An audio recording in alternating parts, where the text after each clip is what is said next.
This is recording, and let's do this.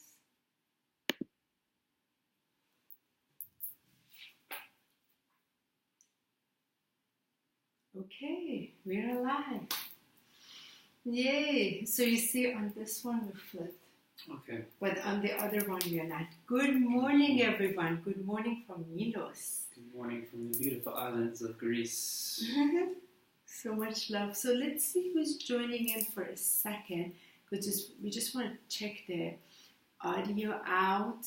And if you are seeing this live, can you just please, there's somebody watching, can you just let us know if the audio is coming in clearly? There's very high wind here on the island. Mary, hello, good morning, sweetheart. Thank you so much. Yeah, that should be like 3 in the morning for you, Summer. You're up early. Thank you so much. Mary, can you just let us know, is the audio coming in clearly?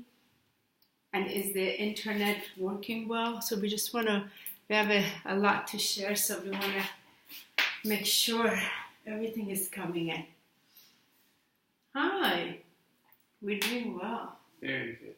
We got a lot to share. We're somewhere in the middle. So, good morning, everyone. Good morning. Happy Sunday. Beautiful day from Milos, this beautiful sacred land of Greece. We're so delighted that we can finally do a video. It's been several, thank you Mary, thank you for that confirmation. It's been several days that every day Michael and I are like, okay, well, let's do this video, a video update for all of you, but we've run into so many things and haven't been able to really be at a place where we have good, strong internet, and also away from the wind. So today we've closed the windows just so that we can have a conversation with you, because it's just so windy on the island. And we had so much to share, so we figured, all right, let's just roll this and give you some updates, about our trip, and just really start it off with landing in Mykonos. Tomorrow would be 2 weeks ago. So I feel like we should go in order what took place, so everybody's updated. Yeah? Yeah. Okay. So as you know, most of you know, we've been on this 4 weeks journey, a few different countries, and the first part of the trip, that 1 week, was dedicated to me and Michael just having a vacation. So starting out, arriving in Germany, seeing my brother and his family, a couple of days ground there, and then come to Greece. So Michael and I can just have 1 week of vacation before this 3 weeks was dedicated to the planetary activation, the crystalline diamond codes of light, Yeshua Magdalene frequencies, and just activating these into the grids, and particularly the places we needed to be, and also taking part in upcoming the Global Goddess Gathering Grid Work of Light. So what's so interesting is that as we arrive 2 weeks ago, from tomorrow would be Monday, we arrived in Mykonos. We were so excited. We arrived, and checked into our cute little boutique hotel, and we really needed just really rest is more than anything else. Both of us were aggravated, and just really needed rest. So the very first thing in the morning that happens is, and from there we were going to leave this past week, Tuesday, then to Egypt. So Egypt for 9 days was our big work. So the very first thing Tuesday morning we received, this is all part of the experience, we received an email from the airline, from the flight that was supposed to fly us from Cairo to Aswan. That flight has been canceled. So ordinarily it's not a big deal if a flight has been canceled. Okay, no problem, they put us in another flight. But they were very forceful in scheduling the flight with no other option, flying us earlier in the morning, about 5 hours earlier, where the flight that we were coming from Athens to Cairo was on the same flight. So we're like, it doesn't... Same time. Same time. about 7 in the morning. And we're like, well, we can't do that. We're flying to Cairo and then we have to fly to Aswan. So at 12 o'clock, doesn't work. Interesting enough, there was no other flight on the 8th flying from Cairo to Aswan. No, so just for those of you that don't know, imagine like from Boston flying to Miami. So, and we had to get there because we had to be at the ISIS temple on 10/10. This was very, very significant. And to look at that, there is no other, when you look at the time frame from buses to trains, it's been very, very challenging to fly into Egypt and then take that all the way down to the next day. So it was very important for us to get a flight, which would have been a 1 hour flight from Cairo to Aswan. 2 hours. Or 2 hours. And that in Aswan, if you can imagine, it's south of Egypt, so it's going all the way down through the bottom portion of the border, and then we were going to work our way up. And because there was not any, the buses and trains in those countries are very challenging last minute, and for us to also look at what we were moving into. So we wanted to, move through that place in the easiest possible way. If we had weeks and weeks, obviously other transportations would have been easier, but the flight was really placed forward because, as you know, as travelers, it's very important to maximize your time with the easiest transportation. So it was interesting that both flights were at the same time after the second flight was moved up to 7, giving us, basically not allowing that second flight. Other option. Yeah. So what was so interesting that morning is like, oh wow. And I remember when I received it, I was like, okay. So before we left, Michael's mom was a little hesitant for us to go to Egypt. My mother was a little hesitant for us to go to Egypt. And of course, we're like, no, we're in prior hands and all of this. So we had organized everything, paid for everything up front. We're like, okay, it's going to be great. And we hadn't scheduled any of the guides. We're like, okay, we looked at we did everything that was possible. So having said that, so from Tuesday, back and forth with the airline, back and forth between the airline and the travel agent for 3 days, trying to adjust this to see what can be done, put us at least on another flight the next day, and all the organization on that end between the other flights we had in Egypt, between the hotels we had reserved, between the transportation we had reserved. So anyway, make a long story short, we go in order. For me, it was as we arrived in Mykonos, I love Mykonos, but it was nice to get a chance to walk around. But I felt the level of stress added was so tremendous, and it was just the amount of time that we had to spend. I felt like I couldn't fully enjoy Mykonos because we were just so much. Well, not so much but I had to be on the phone for so long that Tuesday and Wednesday.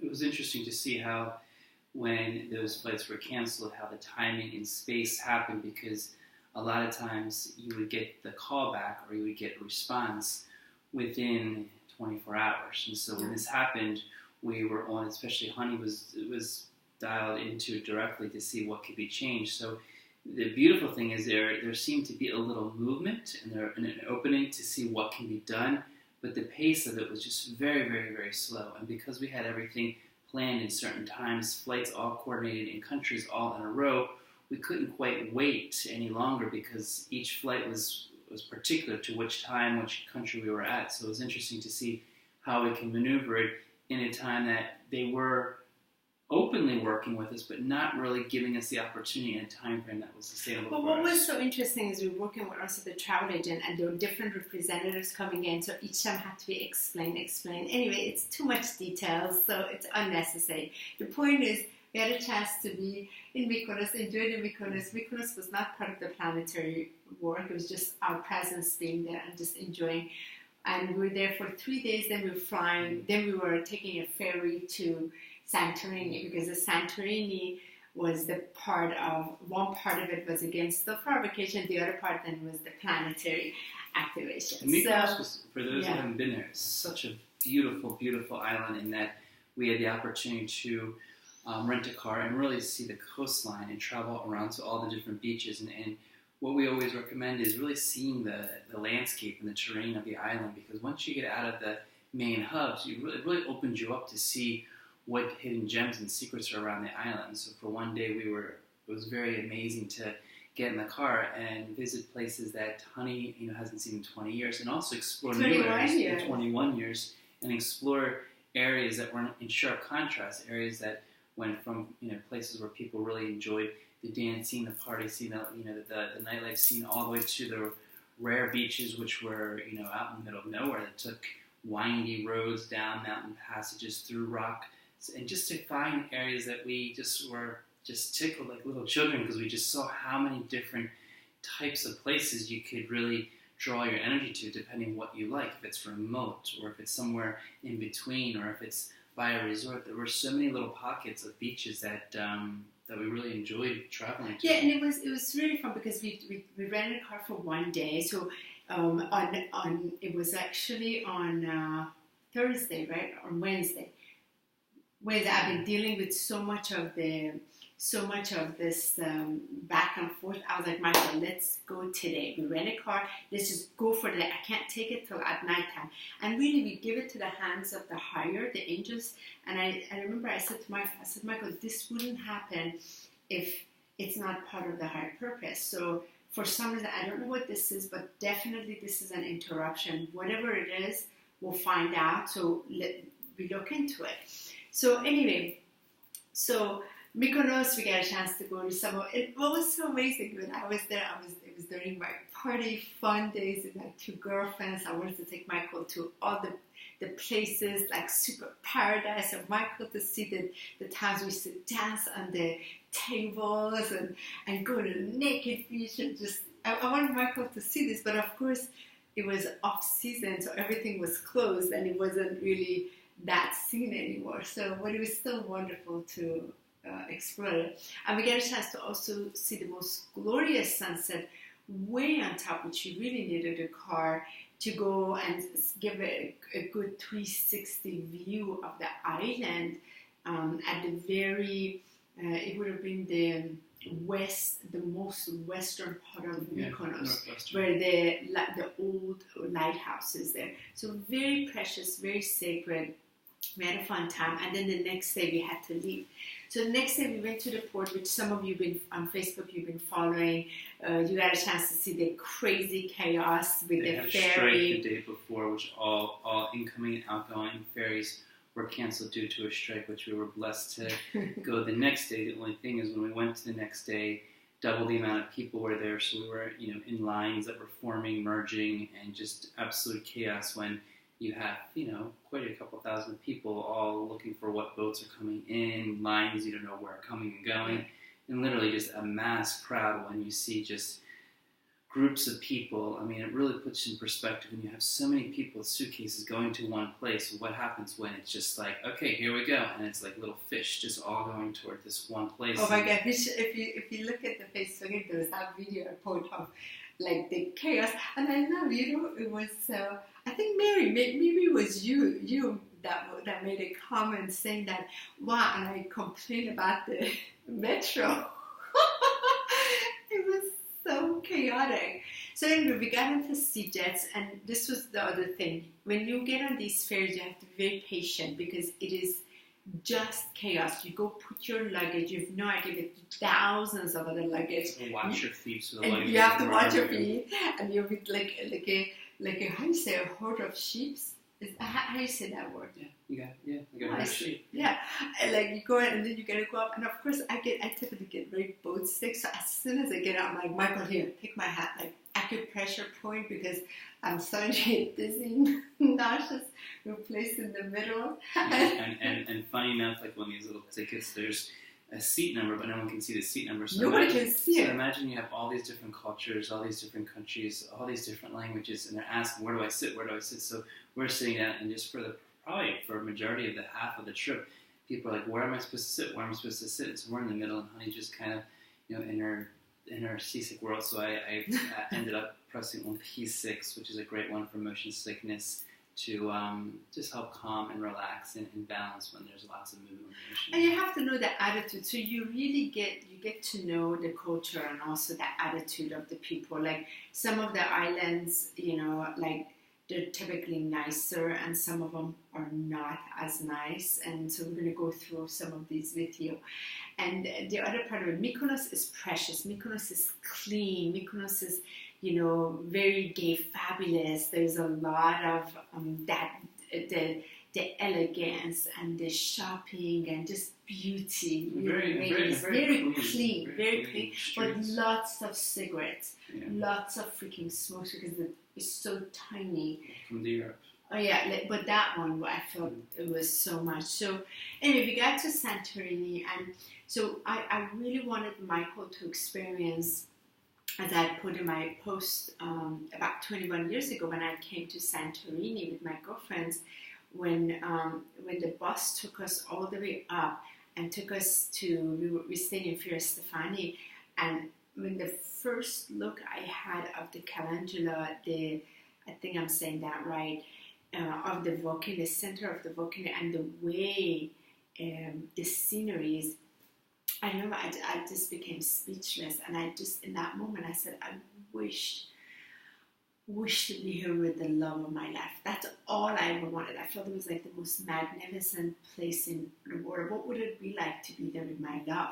So I really wanted Michael to experience what I experienced, just to see what's it like as if you're inside a living picture, like literally, and it's God's art in the most magnificent creation, and of course it comes with its price too of everything with it. So we got to Above Blue, and it was a bit of a cave, but that made it more modernized, a beautiful place, and that's where we really spend the money for 2 nights, so we can just have more of the luxury and to experience the true beauty of it, and like having our own private balcony to sit and just watch this view. And Honey did a most amazing job. Thank you, love, for all the research, all the ability for you to look at as many places, because as you know in Santorini, there are so many places along the island. So Honey did a fantastic job of taking that time to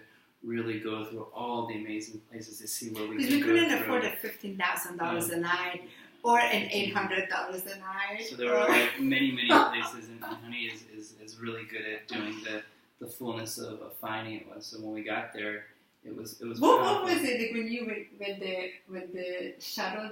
Wait a minute. Just first, let's talk about when we first arrived. How hot it was in Santorini and the port, and how. You're like, what? Because the buses had to go like this to go up. Right. And that was an hour ride. I feel like anytime you go from port to port, you have, I've learned just utter patience and just really trying to ground as quick as possible. But going there, it was even a bit more chaotic than Mykonos because it was more narrow. Yeah. And as we got there were all these people holding signs and everyone's expressing where to go. So once we got there, it was just a little bit much because you're sitting there, the sun's coming in, we're coming off the boat where we're all wrapped up in warmth because we knew the air conditioning was going to be a bit much, and then getting into the bus and then weaving all the way up the mountain, but like going so slow, it was just and in the traffic, it was just a bit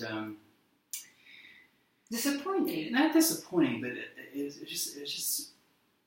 I don't know what the word is. It's like, when you're really excited for a place to be there, but it's moving as slow as possible. So it's kind of like because you heard so much about it. You're so excited to get there, but you're not angry. You're just kind of, it's like, I guess a word would be terse, like where you're like kind of like you're ready to go, but the bus is just not moving it. So it's maybe a slight level of agitation, and that agitation was just like, okay, here we go. But I just kept breathing and just thank gosh you got the first seat of this little bus, and it's the ultimate test of patience. I feel like when you travel, patience is always teaching you to just keep breathing, keep learning how to look at the horizon, not get caught up with how many people are doing what, how many languages, who are going where, just to focus on who you're with and stay grounded, have your luggage. And being in the shuttle with no air conditioning, hot. And I remember when we get on top and then it still was like another, half an hour drive, right? I remember when the guy was driving, I was like, gosh, it didn't look like this. We got to Fiera Stefani a long time. It's kind of a turn off. Why does Santorini look like this? Until we arrived. Just the traffic was chaotic, and amount of people and the amount of buses of what they were going through. It reminded me of in Asia when you're traveling in China or other countries where they're just weaving around. And it's what we learned. It's so like this in this little strip. It's organized chaos. It's like chaos that's going around and everything's moving around and you're kind of like getting off a boat, a little sea where you're just waiting. And the shuttles and the buses, they're no forgiving. They are just going back and forth and like, you feel like you're just going to run over. But so finally we arrived at above Luz, right? And then we walked in and I remember you want to speak of that. Yeah, I mean, once we got down, I think honey knows, like when I get shell shocked, I'm just like, wow, and I got like just, I guess like overclumped with emotion. Like it felt so powerful to be in this. I would just say it's almost like a fiction book where you open a page and all of a sudden you're in this movie that you're like, is this real? Like I sat there and I was almost like pinching myself. I pinched myself a couple of times. Like, is this real? Is this something that exists? Like I had tears in my eyes. I was just like, wow. I didn't want to move. I just wanted to sit there and just keep staring at the view and just look to the right, look to the left. It was the and I was like, Michael, you like it? You like it? She was like a hyper I was like, chipmunk. you like it? Because I so wanted him to experience what I experienced that many years ago, 21 years ago. So here he is. But this is usually what happens to Michael. When he experiences something in all wonder and he gets silent, he doesn't say a word. Meanwhile, like, I just want to find out, Michael, is this amazing or what? He said, like, there's no words coming out of Michael. Like, nothing. I'm speechless because it's like, do you ever like, I guess it's like going to the Grand Canyon, you're going to a place and you're like, I don't even know what to say because I'm just like, it's like But you were like that, Michael, for 2 full days. 2 full days. Michael was like this map because so they showed us the balcony, that this is your private balcony. So and there's these 2 chairs you see in the picture, and we're there and you get to like sit there and like the town is built inside the volcano. For those of you that don't know, Santorini is curved like this, and the north starts with Oya and then goes Imperivelli, Fir Stefani, Fira, and it goes all the way down. And everything's focused on the center where the volcano is, and also the sunset. That's what it's famous for. I mean, it is truly the most magnificent view, really, until we came to Milos, which we have a lot to share on that. So anyway, and they served us breakfast, and the breakfast was like, whatever we wanted on the menu. They gave us a checklist of about 30 things. You could be checking anything you want. So of course I was like, oh my god, the Greek yogurt, the honey, give me the day. but that day, it was, I mean, I feel like a lot of it's just, it's like you come into something that you don't even know what to say, how to say, and to express it. And that was Thursday we arrived. It was so overwhelming to feel what was in front because it just didn't seem real. It seemed like it was just like this, like out of this world. Like I've never been on such a high volcanic rugged structure where wherever you look there was another angle that just pierced your eyes in some of the greatest beauty I've ever seen on this planet. So we got so excited that night as soon as the sunset is coming. So we turned on our tripod camera and we started just playing, having pictures. So those are the pictures that you see in my blue goddess dress and Michael in his violet top dress, and we just got a chance to play. Meanwhile, the airline people, they had promised that they would get back to us, still no response. So this is on Thursday, and we knew, Michael and I knew, our planetary work would begin on Saturday. So we had 2 full days to complete this planetary work, and we had to do the grid activation northeast-west part and also southeast-west. So we had a lot to get through, and meanwhile we're like, what to do? So on Friday morning, I don't know what took place exactly in the dream, but when I woke up, I had this total peace. We hadn't heard from the airline, anything like that. I had this total peace that, and the guidance, we are not supposed to be in Egypt. it's shifted again, and this is very typical with planetary work for years. It's like this: you plan everything, you do everything, and then something changes because the portals are always moving anyway, and you're positioned in maybe other groups were going to be in Egypt, so we weren't supposed to be there. So I got up total knowing, nope, we're going to stay here. And part of it was I was just so tired from the level that we poured in September with our events, and we'd come in, and all the organization, and also finally coming in, just really desperately needed rest. So I told Michael, I was like, Michael, I have the guidance, I'm having the knowledge, this wisdom, we're not going to Egypt. That's it, we got to stay here. So, and let's say Friday morning, there was wind, volcanic wind coming 2 days, insane freaking wind. Like we were going to be blown off the volcano. There were times Honey was walking and she's like, are we okay? Are we going to be blown off? I was like, are we going to be blown off here? So like, there's like, we're human beings. Like, we're not going to be, it's like we have weight to us. Like it's going to be blown. No, seriously, it was like Sahara desert wind. Like the way the wind was so crazy. But anyway, so I told Michael, I said, Michael was like, can we pray on it or can we do meditation? I was like, you do whatever you want. I have total clear, we're not going.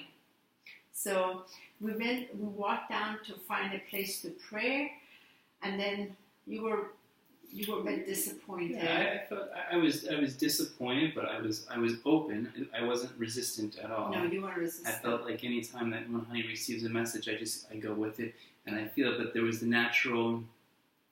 Like anything, when you're very excited to see a place that you dreamed about, and it's one of the big wonders of the world, and Egypt has always been a dream of mine, and just the amount of talking that we planned, and just the people that we spoke to, there was this built up of excitement, and this built up of excitement was getting bigger and bigger and bigger. So naturally, there was disappointment, but there was still an opening because when Honey said, "Well, listen, we can stay in Greece," and I was like, well, it shifted from what I saw the challenge of being in North Africa, which we were in Morocco, and the challenges we went through, the shift of being on an island in an area where we can nourish ourselves, where we can still do the planetary healing, and we were still able to enjoy this time period without being thrown around, because when we came into this, both of us felt pretty exhausted, aggravated, a lot of energy took place. So I felt like when I woke up, a lot of times, just having that alignment of food, groundingness, and just clarity. And I felt when doing the prayer, I remember my dad's message. My dad came in and he said, the most important thing is to let go and trust. And I said, okay. Because he said Egypt will always be there. And so I let go and trust, but I still wanted to honor those disappointing emotions, but not feel attached to it, because I didn't put up a fight. I didn't say, you have to go. I didn't say, you're wrong. Like when a message comes through, there's just a natural sentiment of the emotion. So I honored the emotions, but it wasn't like a disappointment, like a pouty or like, oh man, we can't go. I was like, oh, okay, let's just look at it. And so after the prayer, we ate, and I felt like after I ate, I felt more grounded. And once I felt more grounded, then it was like, there was like that anchoring there of like, okay, let's move forward. And then just thank you for explaining that, Michael, because this is important. What as always, we're very raw and real with you. We share everything. So, for anybody that's been of service to planetary healing, planetary grid work activation, and working at this level, you recognize you deal with so much stuff, and there are things thrown at you one after another, after another, after another. So it's part of it. The other part of it is you plan everything, and that's why, like, in order for us to, at first we were trying to fly to Egypt, didn't work out. That was another $500 ticket. Not to Egypt, from Cairo to Aswan. We've started facing so many things. So once we decided to, then we were like, okay, we have to stay in Greece. So clearly we got to do the work in Greece. The team has shifted everything. Now, what's interesting, imagine we've paid for all of our hotels, in Egypt. Imagine we pay for all of our airfare, transfer, everything is paid for upfront in Egypt. And now we don't have this budget for now taking 9 days in Greece organizing. So you see what you're running into. So we went into prayer, and I just said to the team of the angels, I was like, okay, we're here. Whatever we're called to, wherever we got to do, take care of this for us, make it as easy as possible, and also bring the right people to us so that we can go exactly where we need to go. And I also asked, I was like, please help the refunds, so especially airline and what have you. So we just released that. And it was interesting because on Friday morning, right away, we had to, then the half of our day was spent in Santorini on the computer, try to figure out where will be, which island. Then we had to make all the arrangements. And it was so beautiful. Special, deepest gratitude to sacred, beloved sister Irene. She did so grateful. And we cannot wait till we see you in Athens in just a few days. Yeah, immediately after breakfast, when that click was, I reached out to Irene. Thank you. Some water. And she was just, for those that are in Greece and those that are looking for a dear, dear beloved, just light worker that is just of greatest heart, greatest love, and just sincerity.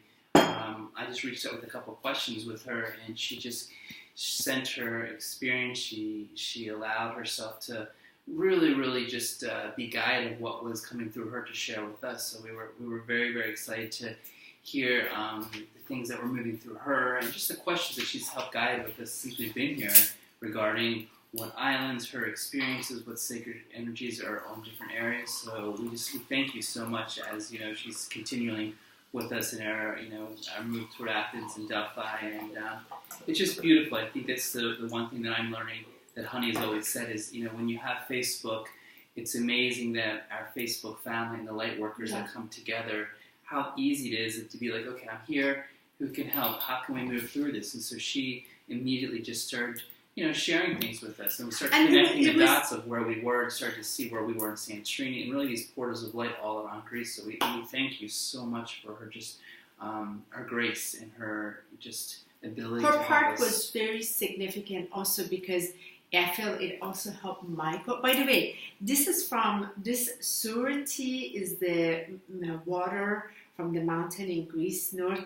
We've been addicted to it. We've been drinking it so much. It's quite incredible. There's spring water here. Yeah, mineral water. Mineral water. So anyway, so it was so amazing. I got a chance to really connect with Athena, Palace Athena that day, and just receiving the guidance regarding how the formation of Santorini was, and as a portal of light, where it was positioned, because 2 years ago in 1010 we had done the work in Crete, and it's like, wow, this has to, now that we're above Crete, this is the central location, and that's where everything shifted. Okay, so now we got to go and do the crystalline diamond activation north of Santorini, south of Santorini, north of Santorini, and connected all the way to Finland, all the way to south of Africa, and all around, which that horizontal line where Santorini is placed is very important. So we connected as a ginormous grid of crystalline diamond, and then it's connected to all the other islands, which they're all spiraling in the diamond frequency. So once that all information came in and we were able to collaborate with Irene, it's like, okay, perfect, amazing. Now we know the placing. So, and it's interesting enough, for curiosity, we wanted to go to Milos. We had no interest for planetary work in Milos. We originally had a plane that was coming from Egypt to Milos, but the flight was canceled. So when we were in Santorini, it was beautiful to see how close Milos was. And also, as Honey said, the trajectory of where Santorini is in the center, Mykonos above, Milos to the left, and where our travels were, it's almost like a diamond where we were like positioned. So it was amazing to see that, what Irene, confirmed with us as we knew, is that all these areas are portals of light that are in a very sacred part of this world. And these portals have been activated, and there's no accident that we are here. not only that we're here, but to really experience the fullness of Greece. Because when you look at the mythology of Greece, when you look at the connections of the gods and goddesses, when you see that, it's a whole other chapter compared to Egypt. Even though they have a lot of comparisons, there's a lot of things and similarities. There's a lot of Egyptian influence there's there. Influence back and forth, but just the growing up as a child and really just being enamored with the mythology here and in our daily praise and connecting with the gods and goddesses, it really gave us the opportunity to not only let Egypt go, but to tap into the magic of the Greece islands, because there's so much here to feel, to see, and to know that even though that there are pyramids and there was disappointment, maybe there was areas I was really excited about, there's also all these beautiful areas in Greece that allowed us to open up a new chapter to really dive into. But I feel like beyond that is in terms of what our purpose was being positioned here, and in terms of being able to help clear some of the energy and connect. And so going back to Santorini, what was so amazing is like when there's a part on a very, very windy day, Saturday, Michael and I went on the other side, walked over across the road, and we were on the land, which the video is on there. And oh my God, we both had the most incredible prayer meditation, because we got a chance to, I was being shown that the way these grape leaves on the land, their grapes that they use for wine is developed, is all across. There's a network of light here, and that presence, the sound of the womb of the volcanic womb has a voice, and how all of these islands, the way they were connected, so much was being shown to me. And also from part of the Atlantis, this powerful essence of the Atlantis energy. Oh, I get chills. Like how incredible it is, like how much it's been forgotten, but it's still here that we gotta tap into, especially the wisdom of the dolphins. Really, really tap into it, and to recognize how the ancients that were here, how they celebrated the god beings as dolphins, and so much more around this. So since we knew we were going to be here, then we made all the arrangements, and interestingly enough, very little by little, we had to spend another couple, a little over $1,000 some, $1,500 to book everything else for the other places, and then until the other refunds were slowly coming in. So that's been a big challenging process, because when you're here, you have a tight budget, and then these things happen, and you have to go with it. You give yourself in the hands of Divine, and for Divine to behold you and your team, and to trust that you are not put in this position by accident. It is again the initiation of trust. It is the initiation of faith. So, having moved forward, we checked out. And we stayed, and we chose to stay a couple extra days in Santorini, which I thought was amazing. Because of to fulfill the planetary. To fulfill the planetary healing. It was amazing to see how in certain areas of Santorini it's absolutely amazing, but it can be very hustle-bustle because of just the amount of tourism that's there. So the beauty, the majestic, and the magic is extraordinary. But it also comes with a lot of the energies of when you go like to when we go to Fira. Stefani, we stayed. When you go to very, very high-end tourist places, you may not get the same charisma, the same local flavor, because you see that a lot of the energy there is to get people in and get them out as quick as possible, because through the high season, it's just an overload of people. And because we got there toward the end of the season, you could see the exhaustion of many people. Friendly, beautiful, but you could just see the energy. Actually, not friendly. I felt like in general, I want to be honest, I felt in Santorini, individuals were, for the most part, pretty short, pretty rushed, and pretty rude, and pretty just don't care you're a tourist. It's just like, okay, you're another tourist. Like I didn't feel the warmth at all. Like just at the above. They were very nice. And the woman that we met that gave us little rocks, she was she was incredible. And then the one fierce lady that was selling the clothes, she was cute too, so underneath it you see there's that frustration. One of the things, the frustration in Santorini, because there's tremendous wealth, tremendous wealth that's come to the island. It was always considered the wealthy island. Milos was too, because Milos of the obsidian that they had here. But because of oil, it very much has that Tulum, Ibiza energy that's very privileged, that level of abuse, which I don't resonate with. So I could understand why we were positioned there to clear. What comes in is when you work with a very high-end, elite, wealthy area, the energy can get very dark because it's all based upon material, it's all based upon spending, it's all based upon the image and every element that takes away sometimes the natural beauty. And when we were able to experience that, it actually accentuated all the other areas that we were able to visit, because the other areas open up like beautiful lotus flowers of really recognizing the underneath beauty of Santorini, from the amazing red beaches or the archaeological sites where we got to experience such deep levels. Let's go in order. So what happened was we checked out, then we had to start, we had 2 full days of planetary work. So we wanted to first activate the southern east, southern west portion of the island. And and also the northeast part of the island. So we decided to do that all in one day. What not to do? So let's just say...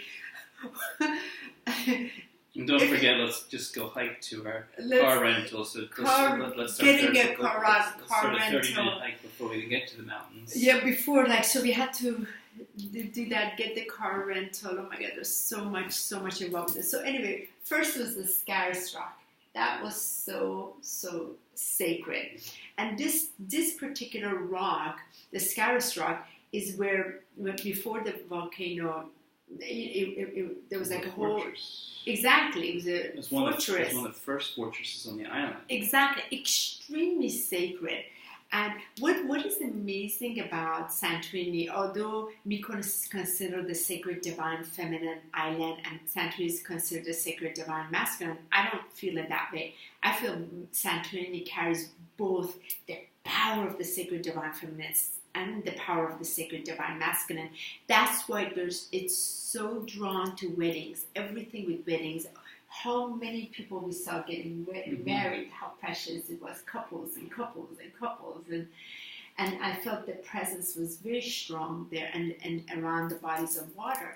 And I was receiving message from the Magdalene frequency and this voice of it, the way this island is, how this energy needs to circulate. It's not, because it's saturated in one place and it's not spinning properly. So anyway, that Scaris Rock was very, very amazing, and I felt like the work you and I have to do, and it again was the sacred divine feminine masculine, and of course you being a guy more, I was ready to climb to the top. Of course, you wanted to climb to the top, and he's like, "You're coming there." Hold on. Before we go, if you see the video, the climb down is pretty.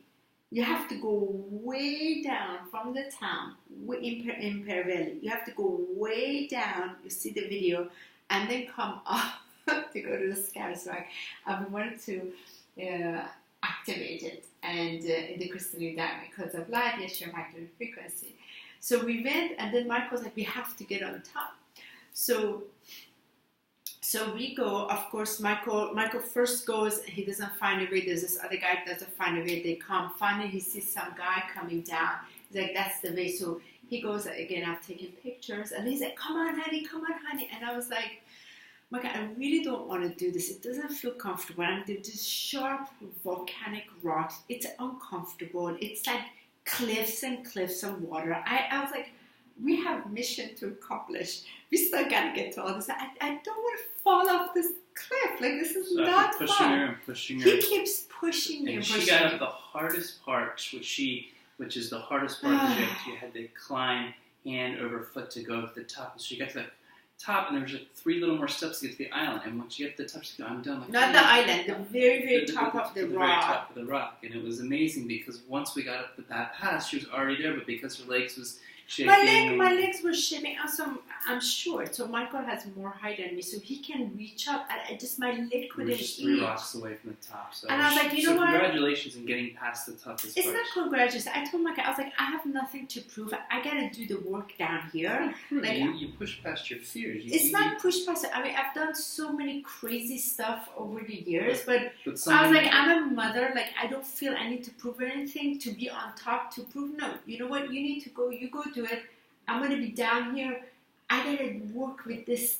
What I gotta do here. But you know what, honey? What? Where most people didn't climb the hardest part of the whole rock, you did climb it up. So doesn't matter. It does matter because for me, because it doesn't really matter. It gives the opportunity for you to do something that you wouldn't have probably done if I didn't ask you to do, because it allowed you to go. I mean, when there's layers of uncomfortness or discomfort that you're going through, it's a big step to say, wow, I can. I know, but you know what it is? Like, so many, as I shared with you, Michael, so many years ago, I would do all these other things. Like I told you, like, the other part, I was like, can you believe I jumped off the cliff? You're like, I don't believe it. I said, because I did all of these things. I just don't feel I'm in that place anymore. So, but you went on top, which was amazing. You did your magical thing. Yeah, it was phenomenal. Going to the very top and seeing the view and just feeling the energy was phenomenal, because it was surrounded by water. It was quite windy, and just to anchor those frequencies at the very top, as Honey went to the tip underneath, it was phenomenal. I had my dad's ashes, which were amazing, because I got a chance to go to sacred areas, and as he said in prayers, to spread his ashes far and wide.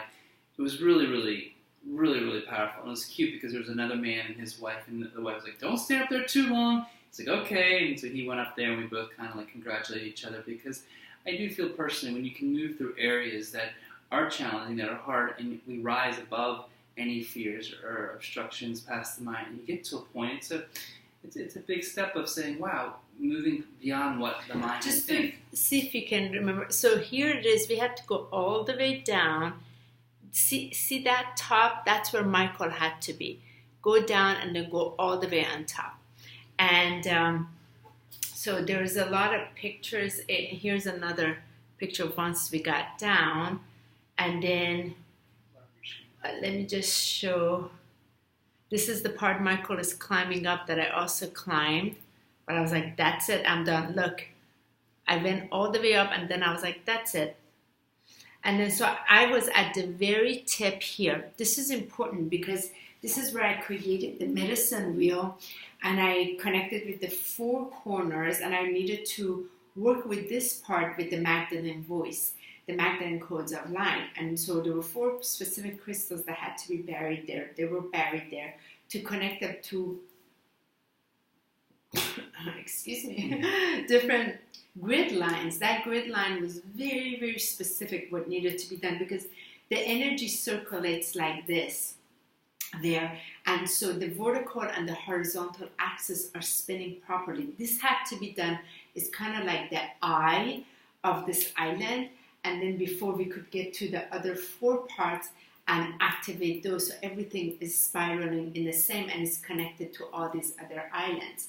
So I felt we both completed that, and I buried my crystal up there, honored the 4 directions, honored the 4 aspects, and really just felt the power of what I find one of the most beautiful parts of the whole island, because it's right almost in the epicenter of the whole volcano. So when you're on there, you get to see the backdrop of the island and just the beauty of what it is in the center of all that fire. The fire energy is really, really powerful when you can embrace it. What I've seen in planetary healing is connect with it in its deepest form. So it was quite a hike. I mean, when we went back down, you're hiking over rocks, and you have to go back down, back up, and that was just part 1 of where we were going to. And the fire is important. So Goddess Pele was very, very, both Fira and Pele were very, very present with me. Pallas Athena was the most prevalent in Santorini for me. Of course, Zeus overlooking above.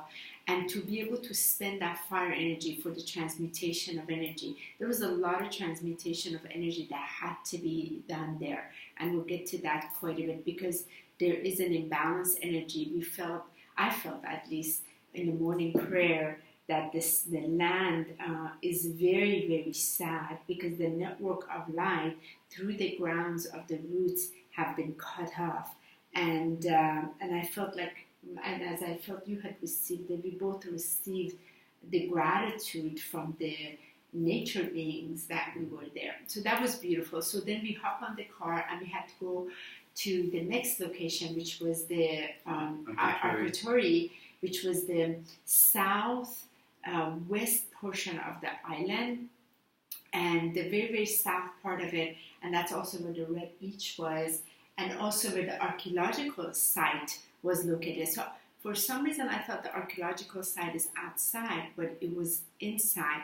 And this was very important because this was one portion of the Greek many years ago, where again it was the influence of Egypt there, but also the level of wealth that the land offered.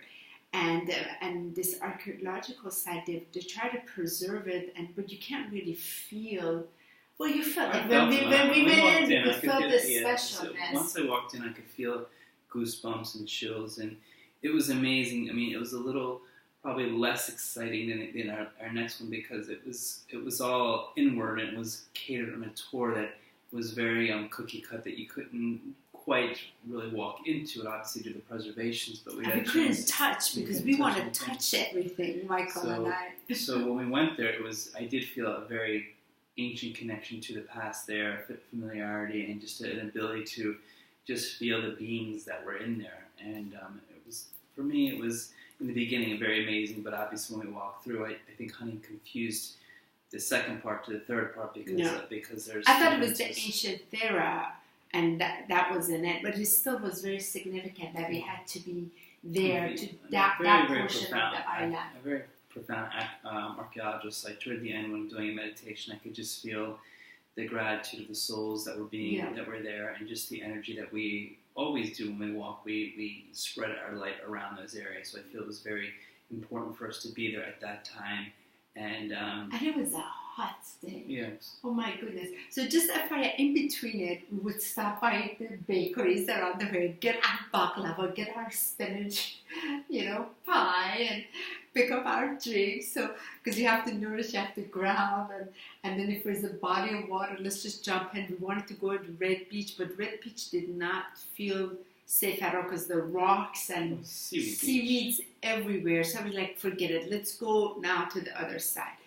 Well, still same side, Arcatory. Yeah, but just up the east coast. Just up the east coast. So we went up a little bit more because we wanted to get to the ancient Thera. Now this is interesting. As we got closer, let me show you. So remember, this is still on in the same day with the planetary work. So let me show this to you. So this is so funny. So we'll be driving. I see this tiny, by the way, this is the archaeological site that we went. You can see those pictures there, their significance. Okay, so as we drove, and this was the Red Beach, beautiful, gorgeous, but not really a place to sit or do anything. So the ancient Thera. So when we got to ancient Thera, on the bottom, let me show you. On this bottom, there was this one little, from the road, you see this tiny little white spot on this mountain. So let me just make it bigger. That's that tiny little church. So we're on the bottom here, and the ancient city of Thera is up here. And we knew we also had to get in there. So this was about, imagine it's 2:30 by this time. 2 o'clock, because it closed at 2:30. 3:30. So we got there about 2:45, and we want to climb up this thing. It's a very rough 1 kilometer like this. We said, let's do this. So if you see the video that I posted here, so we finally have made it to our destination. Look at this. The ancient town of Thera is a very, very sacred place. So we're trying to go Look, So if you look all the way you on have to top. make a 40-minute So they say it's 40 minutes. No way. So we started going up. So let's just say by this time, it was so hot. We were so exhausted. Our legs were, because we already done quite a bit of hiking already. And then here we are. So we started just going up and up and up. And there were barely people there. So one person came, and as you always meet all kind of people, foreigners. And they're like, yeah. I was like, it's about to close. And so, of course, Michael's like, all right, let's keep this. It's like another half an hour to go. Get in the gear, close. I was like, what good is it? We get up there, it's closed. So we go up a little bit more, and then there's another couple that go, like, yeah, it's shutting down. The guy closed it, you can't go up. So by this time, we're midway point, and somebody said, 3/4 of the way. No, we weren't.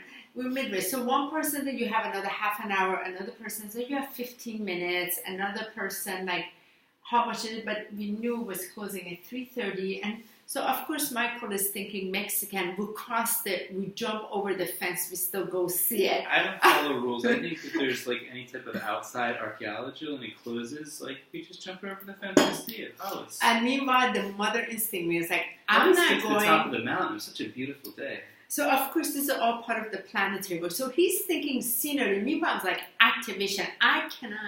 I'm not going to go there if I can't do the work. I was ready to get to the site, not just the scenery. I was ready to get to the ancient sites. sites. I know, but it's like it's closed. We can't get the, what good is it? So, of course, the mother with them. We're not going. So I hold my ground. Michael's still going, come on. And all day he's been pushing me, come on. I'm like, no, I am not going. So I was like, but we got to go to the church. So then we went, that's where the other video is, huffing and puffing to get to that tiny little church spot.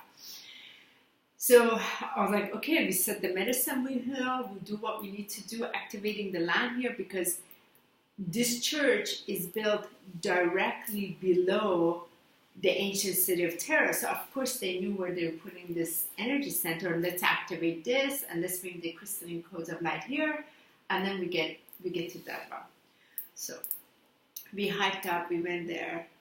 Oh my gosh. Beautiful it was how they put the church right incredible. into the cavern of the mountain, and it's always interesting how that was placed. This is when we are at the top, where we've gotten to the church, and these are some of the caves you see. You know, that's where it is. And then this is when we're finally down. You can see we're pointing to the church, how far down we came back. So this was, it was very important because we did that, and I felt there was a lot of labor of love there, and it was so beautiful when we saw that father with the little girl, came that purity energy. It was so significant. And then what was for me magical there, as we went up, we saw all those white doves flying. So there are all these signs that are communicating that I feel is important. And it was interesting when we first got there, when we drove there, we were looking for the ancient site. And before we even got to the ancient site, our first eyes were like, wow, look at the church on top. So it was interesting to notice that our first acknowledgement of where we were was actually the church before we saw the sign for the ancient ruins. And the whole time we were hiking up, we're like, well, do we go to the church? No, we'll come back to it. So we passed the church and went up a little higher until we realized that we weren't going to be able to get to the second site because it was closed. So it's always powerful what signs and metaphors come before forward, you, right. what comes before you to see, because as we saw it, it was like, wow, there it is. So it's like our but also the inner disappointment, guidance. we didn't make it to Terra initially, Right. until when we came down, we saw these two Maurits came down from the US. They had just gone over the mountain and 4 kilometers down the mountain, swam, and then came back. We're like, and you know what they said? They said, oh, by the way, on the other side, you can drive it up. I'm like, drive it up? We're like, what? You can drive it if you go on the other side? So we were hiking all the way up, which is a good hour and a half hike, versus the other, you drive up in 15 minutes. So we're like, the prayers are answered. We did the work we needed to do. So then we drove all the way from Arcatori. We came down, Michael went into the Black Beach, got some, oh my water. gosh, it was so hot. so sweaty, and it was So just special. it was great. She's like, "What do you want?" I'm getting ice cream. Like, you get ice cream. I'm gonna go jump in the water.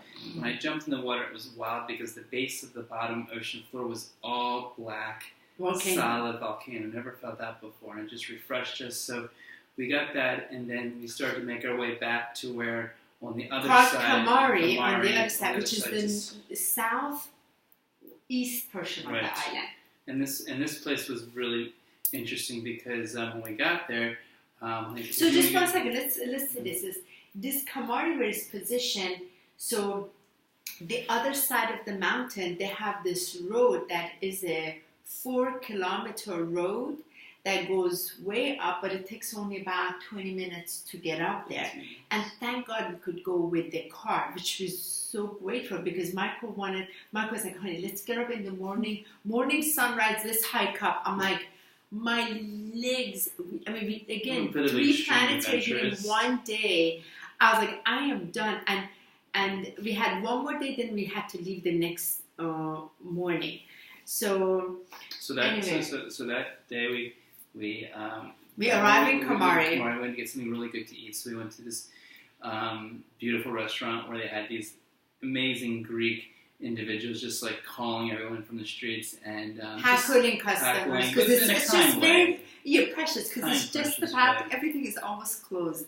So we're in there and it's quiet. We don't hear anything, and we have an amazing. I had my very first moussaka vegetarian with the eggplant, which was unbelievable. They brought it in a hot pot, which is every form of moussaka is different, and it's usually traditionally with meat. It's they never have it actually without meat. Yeah, I mean they never have it. So like I said, traditionally with meat, and it's like they're kind of like lasagna but different plate. But they had a vegetarian moussaka in a hot like bowl, almost like clay pot, like a clay pot. So it was warm the whole time. So we were fully nourished after like 3 days or 3 hours, 3 sites of like crazy hiking, exhausted legs, tired, honey.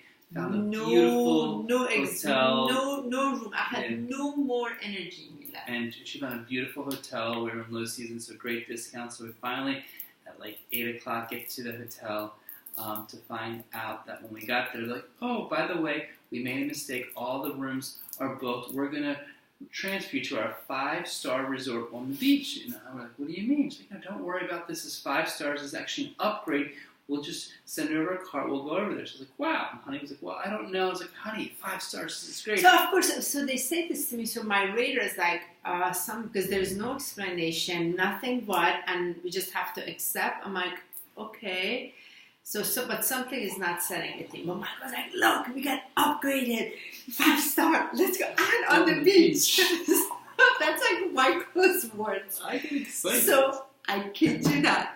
5 minutes over, we drive, we go into the room, we go into the resort. Wow, this is very nice, on the very beach. Gorgeous, beautiful, and by this time 9 o'clock, and we we go the luggage goes in. It's this beautiful dome-looking room, beautiful, high end, gorgeous, California king size. We're like, wow, the angels really blessed us. Oh, finally we get one night of great sleep. I kid you not. Within like a minute, we come outside. We see the most ginormous airplane right over our head, like as if it was just about to hit the top of this dome room we were in, because we were directly under the flight pad that was landing, and it's next to the airport, which we didn't know. And somehow the whole time we were in Kamar eating it, we didn't hear one. We didn't hear one plane. We didn't hear one level. It's one thing when they take off because they fly up very high and go over, so you can hear it. But we were actually under the descent path. So like if you looked above your head, it was like 20, 30 feet above you. Just right there. Right above. So honey's like... I was mortified. I was mortified because my system, my nervous system, because the sound of it was so... I don't mind looking at it for a minute. I was like, what? I was like, Michael, we're out of here. So I went to the reception. I was like, listen, what what kind of 5-star is this? This is no 5-star. They're like, no, you upgraded. We're like, we don't want to put us back into the other hotel. The guy's like, sorry. I was like, you need to say the airplane's about to fall into your room. That's the proper disclosure, not we're near airport. That's not the proper disclosure. He says our walls are... He's like, the walls are a little bit soundproof. We'll give you some. We're gonna I was like, no. I was like, what time does it go till? He said 1 o'clock. I didn't sleep at all. Michael slept. I didn't sleep at all. I was so bothered because it also was kind of like a little bit of a PTSD from the time when I was in Iran when the airplane war airplanes would come and throw the bombs. It was just awful, that level of sound. I mean, we kid you not when we say it's right above our head, the large size airplane. And so that was it. So we got up in the morning, ate the breakfast, like we're out of here. And when we had in the morning, which was so wait. So if you saw the video, we got up in the morning, and oh, by the way, this is Michael having a blast with his vegetarian moussaka. And also in the morning, which was really wild, after our full day of planetary healing, it rained. So wait. So it rained. Let's show this. So this is us dead at night. We're just done. We took a shower, done. So in the morning, look at this. In the morning, the picture I showed you, we come to get up. It is the most blackest rain ever you'll see. If you see, look how, and we're supposed to go up there. Look how black rain it is. So we knew the work we did quite a bit of cleansing, and then so we had to drive up to the ancient city of Terra, then do the part from the northeast, the southeast portion of the island. And we had one more to finish the hike, and when we got to the top, it was another hike upward. And so this one was... and this one was a phenomenal archaeological site because it was on the part of the island where you're so high upward that you could actually see views from both the southeast... Look how high up it is. But that's not even on the very top. We just arrived at the arrival location. So we were, just FYI, we were staying here. So look how, that's the town. And that's the airport. And so we had to go through that 4-kilometer road to get up here. And it was phenomenal because once we got up there, it overlooked both the southeast and the eastern part of the island. And the energy of the archaeological site, you actually get to walk through. In this portion, we were just in awe because we saw that this area... Wow. Not only connected to Aphrodite, not only connected to Serapis Bey, not only connected to a lot of Egyptian gods, but it was Isis. But the way that it was positioned was it was facing directly toward Egypt. And so when we went there, again, it was amazing because we got up there a little later, and as always, it seemed like it was less touristic. Once we got up there, it was just phenomenal. As we were walking around to see the ruins, to see the sights, and just what I felt, the energy of that place was literally talking to you. There was a point when I was there, I could actually hear the land speak to me. It was like these sparks and voices, and I just went into tears because they were just expressing the gratitude of what we were. Because imagine the day before, we hiked all day, and our legs are just so sore, we're tired, exhausted. We get to a place, planes are flying over, we barely get a night's sleep, it's pouring down, raining, and we're up and at on top of the mountain again. This time we drive up thinking like, wow, drive up versus hike up. And then there's more hiking. And then there's more hiking. And then just to be in the awe, again, familiarity, connection to the land, and just the way that it connects with you, the way the ancestors want to communicate to you. And so that hike, which we got to see, different areas, and it was a lot of the ruins were. And that video, the full video of the hike getting up there is also on the page. And it's like, to us, I felt like that was one of our most favorite part of Santorini's planetary healing, because when we got up there, you could just, when you're at a high vista and you can see the areas, and what Honey I thought was great, you could see where it was and what was happening, and just note that there are parts of this world that when you really integrate and anchor that light, what it does for that land and what it does for the being. Like Yeah. I felt like that Well, point. what was interesting, because I would usually receive the guidance where as we're driving, when I saw that point, the church, I knew there was something special. I didn't know what, because I didn't even know what it was a church either, that white point.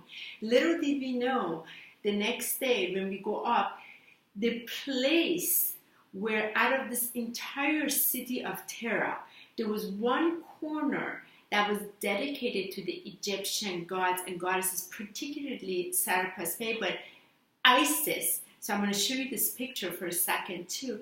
That was directly under where this church was where we were the day before. So we got to do the work on this other side. We were able to bring the crystalline codes and Yeshua Magdalene codes, bring it, create the third energy field. So these were some of the pictures you'll see of the ruins on top, and for Michael and I to do some of our work.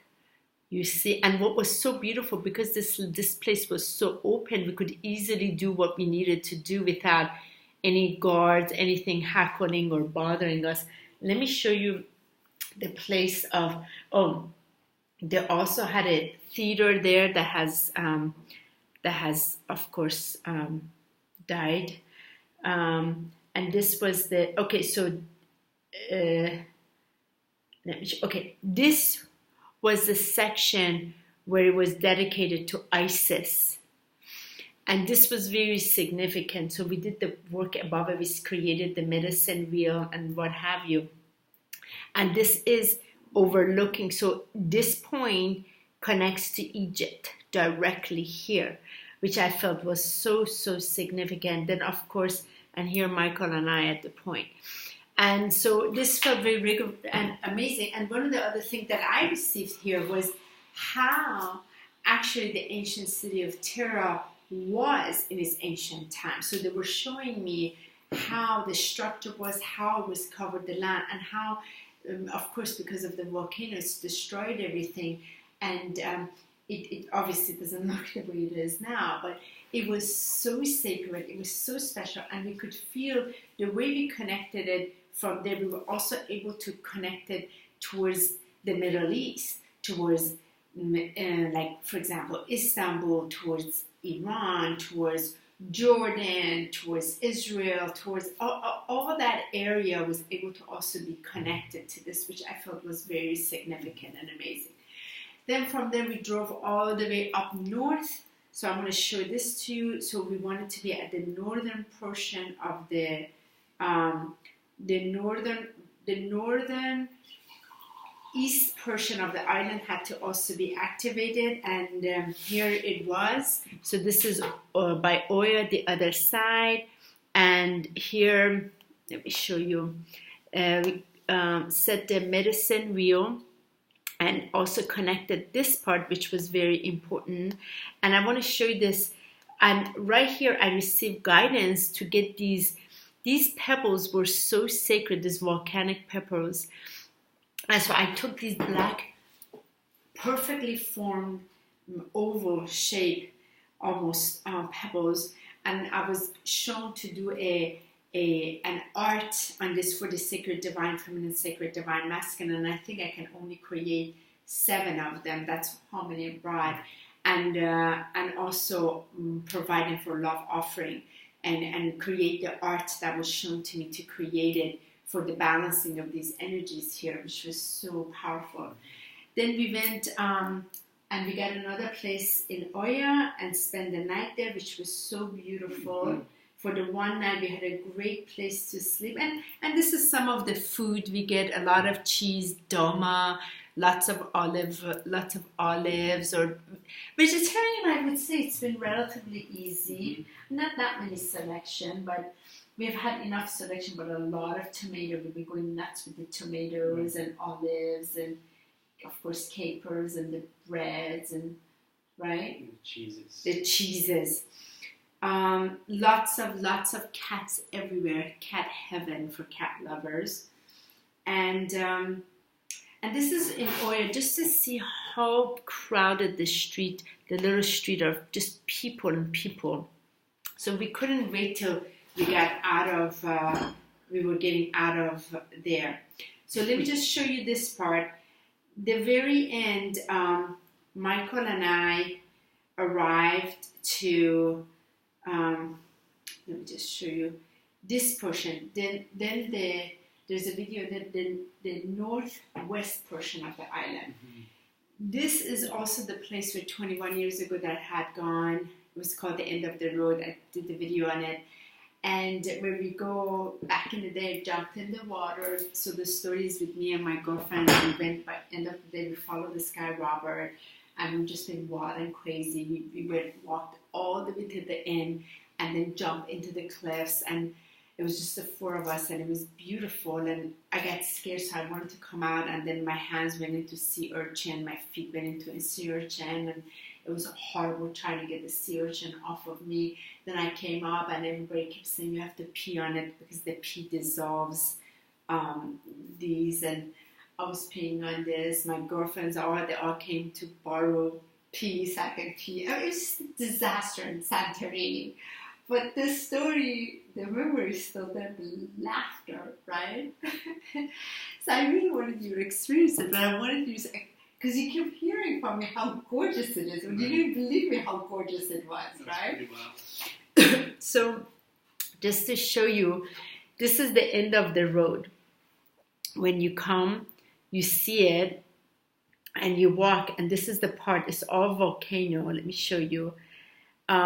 So we activated this portion. Let me show you. It's called the Amund Bay.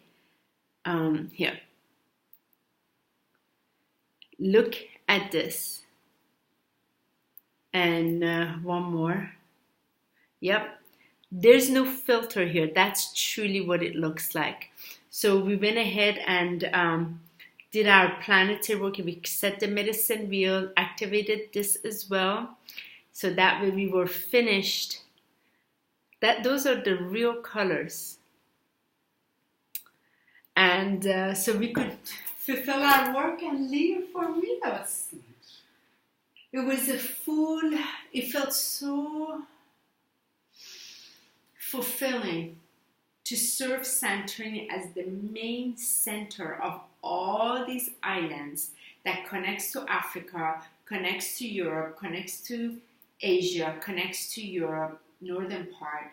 It was so central working with Santorini to help shift the energies and allow all these 4 points to spin the energy field, the frequency field. So for the stream of the Magdalene, Yeshua, when we were in the center of the island receiving it, it could go out in all of this direction and then go exponentially out and then connected to all the other islands, which was so important until we came to Milos. And we'll do another video for the full Milos because we do leave tomorrow.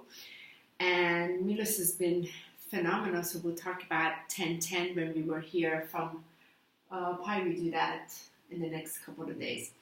And so we give you update on that because from here we go to Athens and we get to be at a couple of specific places to do the planetary work. Then from Athens, we fly to Naxos and Paros. Naxos, the 19th of October is very significant. Wherever you are in the world, you can connect with it, with this planetary global goddess activation grid work of light. Our friend Mara Cornwell is the creator of this, and we took part in Washington, D.C. last year. So we're positioned here, but you can register your circle and just connect. We'll be at the Apollo Temple that day, very specific. So we have a couple of more to wrap up and a couple of more days to enjoy. And we return back to DC the following week, Thursday night, we arrive. So we got a little bit more work to do. And then there's a part of this island that we didn't get to on our planetary work because we were exhausted on 1010 Stargate. I'm hoping we get to it today before we leave. I don't know. We'll see. But we'll do another full video of Milos because that deserves its own. Yeah. Yeah. It's been a powerful, powerful adventure. Thank you for joining us, and thank you for hearing all the excitement and beautiful journeys that have been coming through because these Greek islands are quite a sight to visit, to experience, to really feel the magnificence of energy. It is such a beautiful, beautiful place to really play like a child as we've been exploring and seeing all the magical areas that you can connect to in this beautiful, beautiful world. Yeah, and also regarding ferries, for example, a couple of tips. Really, if you're going to be hiking, bring good shoes. Ferries, book your ticket before. It's so much easier, and get it from a pickup location. Also, a couple of other tips. The water is not drinkable, so you do have. It feels very strange when you keep having to use these bottles here, but it is what it is. And some of the locals are remarkable, but some of the big towns like Santorini that are extremely touristy, they're not very nice, and don't personalize it. It is what it is. Until you come to Milos, you experience a completely different experience, which we'll talk about. So we've been wanting to share this video, what happened. So it is a longer video. We just want to go into details, what took place, and just the craziness. And the great news is a lot of the refund was able to come back to us, which was a huge help. And again, this is all part of the planetary work. You just have to move in trust. And when you feel it, you do what you need to do. And then, you are really taken care of. Definitely. And I feel between Michael and I, Michael is about to fade, I can tell, he's tired. And I feel between Michael and I, like as couples, we are of service, we are of mission, and we had a part of our vacation. I feel like we still haven't been able to fully have a vacation, although here we finally had a chance to really play the last couple of days and rest. Not really rest, but get around, because the beaches are so exciting. It's one from another. That's kind of our rest, but that exhausts us even more. So we still haven't found a balance between, because our schedule, trying to sleep, and then, our pray time, and then we have high winds. Like, it just, all kinds of stuff is thrown in the middle of our dynamic, and then we're of service. So I feel it's always an art trying to have us to see how can we be in the best center and be the kindest that we can with each other. And sometimes just have a shit fit, that's also all of it. So there's a whole lot. So if you are called to planetary healing, planetary great work, just know you'll be dealing with a whole lot, and you gotta really get strengthened, because you're thrown into a mix of so much. And I feel like almost 8 years, I'm used to it, but keep surprising you. Keep getting surprised. Thank you, Mary, for joining us. I know it's very late in your world. Mary. Thank you so much. Hi, Claudia. Hi, Valerie. So much love. Hi, Laura. Hi, Nancy. Hi, Sue. Hi, Terilyn. Hi, Monica. So much love. Oh, hi, Heather Grace. So much love to all of you. Thank you so much for being with us. So we got a chance to share. And if you have any questions, please let us know your questions. We'd love to answer the best we can. But we'll have a full report for you from Milos. And we are so excited. We're putting together a retreat for just 2 couples. Very private, almost 1-week retreat for 2 couples. We have to do this because we discovered so much in this island. And we cannot wait till we come back here. So we have so much to share, and we'll share the details in our next video. Beautiful. Have a wonderful, magical Sunday. I hope.